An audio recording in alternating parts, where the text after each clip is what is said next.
Shaykh Hamza, back to you. You're famous, or maybe infamous, for visiting the White House right after 9/11 and meeting with George W. Bush.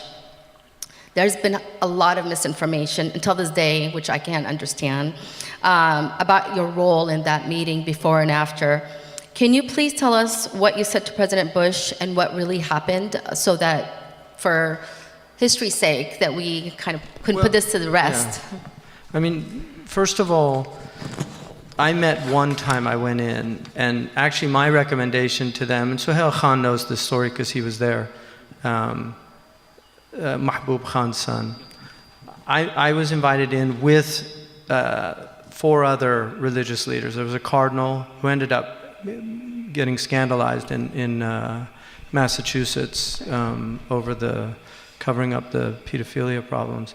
And then there was a Jewish rabbi, Franklin Graham, and myself, representing the Muslims. And this was before we knew anything. I mean, we were all, this is September 20th, and there was just, we didn't know what was going on. There was no war with Iraq, nothing.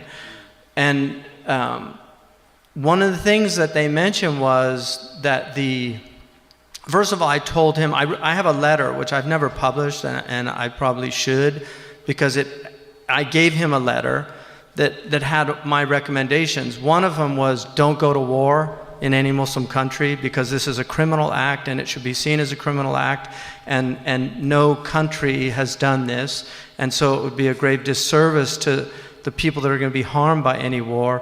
You know, anyway, the letter's there, but they had said that they were calling this operation to find out who did it. There was no war yet. The war was declared later.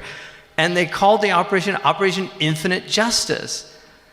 And I said we were in the elevator going in the White House, and I said to these religious leaders, that's blasphemous. And they all agreed, like they nodded their heads. And I said, shouldn't we say something? Like, that's like saying America's God.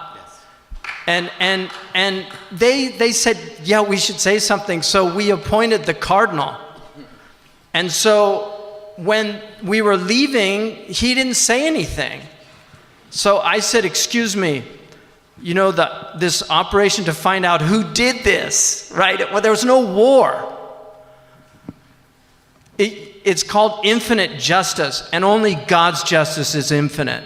So I consider this kalimatu haqqan and the sultan. Like this, to me, I said something that I hope on the Day of Judgment benefits me.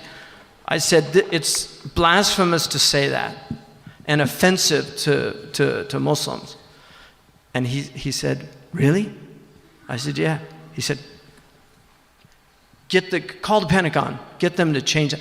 We don't have any theologians in the Pentagon. That's what he said, literally.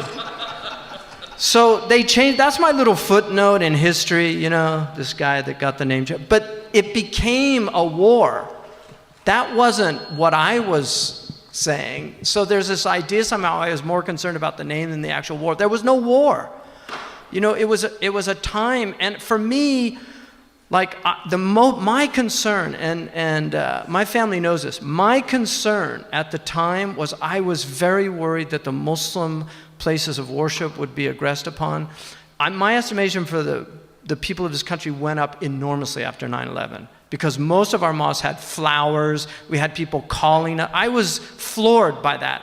Mahal Gunaidi, who's not here, she knows, we met, and I said, listen, I've been watching these, now they're called Islamophobes, I just said anti-Muslim people, since the mid-90s.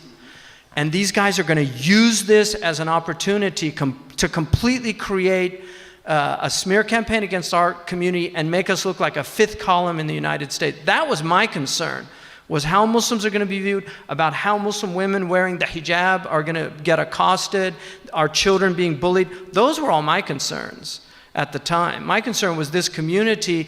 We're here, we live here. We've been here for probably at least 400 years, Muslims, on these shores. we're here, and as far as I know, nobody's going anywhere, at least the vast majority of us. We have to live here. And if people don't know who we are, if we allow other people to frame who we are, and then we've been framed. Islam, our Sharia says you have to obey the laws of the land. The verses that were read earlier, those opening verses are to the rulers. Give people their trusts, because you have a sacred trust as a government. Give people their amanat. And if you judge justly. And this is good advice. But then the advice is to the people, the citizens. Obey God, obey the messenger. In other words, be virtuous and upright. Because we don't have any penal code, none of those things of Sharia that have to do with laws of criminal justice and things. That has nothing to do with Muslims other than people in authority in Muslim lands, and that's their prerogative. But then it says, and obey those in authority from you. In other words, Muslims, by consensus of our scholars, are obliged to obey the laws of the land. And if they're secular laws, they have to obey them. The only thing that we don't obey is if somebody makes a law that everybody has to drink a toast on Christmas with wine. We're not going to do that. Now, that's absurd, but those are the only things that we don't obey if it actually goes against something that we can't do. But everything else we have to do by law. That's the Sharia. In the country of the United States, the Sharia is the Constitution of the United States. And that is what all of our scholars have said. And Ibn Abi Zayd, one of the earliest scholars, in his book, Nuadar wa Ziyadat, he says, he was asked, if somebody is in the land of the Romans, meaning the Europeans, if they're there and they went in with like a visa at the time, it was musta'man, they called them, somebody who was given permission to come in, so they're secured, their person. And then they aggress upon them. Do they have to obey the laws? Here's what he said. If the aggression is from rabble amongst them or criminals, they have to obey the laws. But if the aggression is from the government, then they're no longer, bound by the law, because they that government broke the trust of you being in there securely.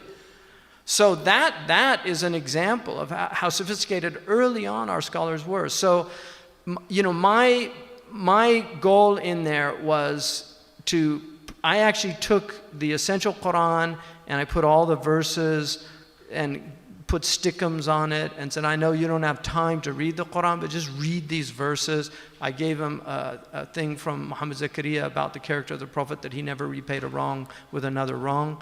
And I said, this has nothing to do with Islam. So I was in there to explain what Islam is. And to be fair to him, I think he did horrible things afterwards with the war in Iraq and listening to the neocons and what happened. It's terrible. And a lot of people died because of misadventures. But initially, we have to be grateful that he went to a mosque almost immediately. He did that news conference. He talked about how Muslims are good citizens of this country. So he actually did the right things initially. And I think it benefited us as a community. Unfortunately, today, we have a whole other problem with just the rhetoric